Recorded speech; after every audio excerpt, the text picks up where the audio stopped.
Hey Trinity family and friends, Dale Vanderwall here at our beautiful property in Gambrills, Maryland, where one day we hope to be worshiping together in our own building. I am so excited to be coming to you today as the chairman of the Trinity Building Campaign to share with you what's coming up and how you can be a part of it. Can you believe it's been almost 7 years since Trinity has opened its doors at Crofton Woods Elementary School? 7 years. There's been a lot of prayer and hard work from a lot of different people in our congregation, and we're finally ready to push forward toward building a facility of our own.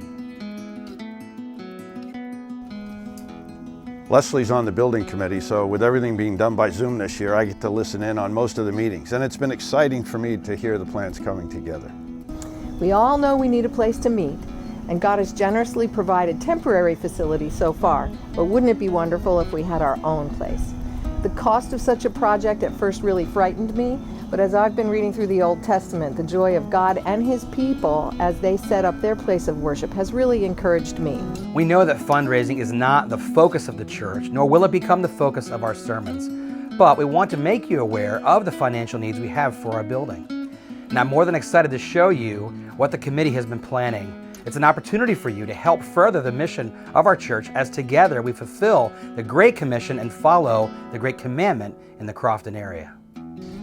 The committee's calculated that we need at least $1.5 million in order to break ground. But wouldn't it be great if we were able to provide substantially more than that for a down payment?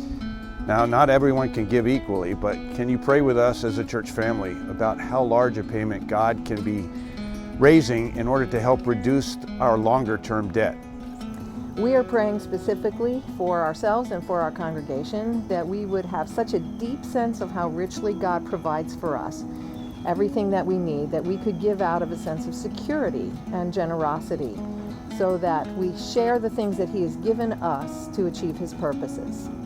2 Corinthians says that we've been enriched in every way and that our generosity is an expression of our gratitude for all that we've been given in Christ. So it is my hope and prayer that we would be enriched in every way, to be generous in every way, producing thanksgiving to God above all else, and that with the psalmist we would say, "Not to us, O Lord, not to us, but to your name give glory for the sake of your steadfast love and your faithfulness." We know this has been a challenging year and it feels like a strange time to be asking for money. But now, more than ever, we are a church without our own building, and we believe that our God, who owns the cattle on 1,000 hills, will provide for His church. We've done a lot of careful planning, talking to our ministry leaders, and working with our architects and construction experts. And we are so excited to show you what's in store.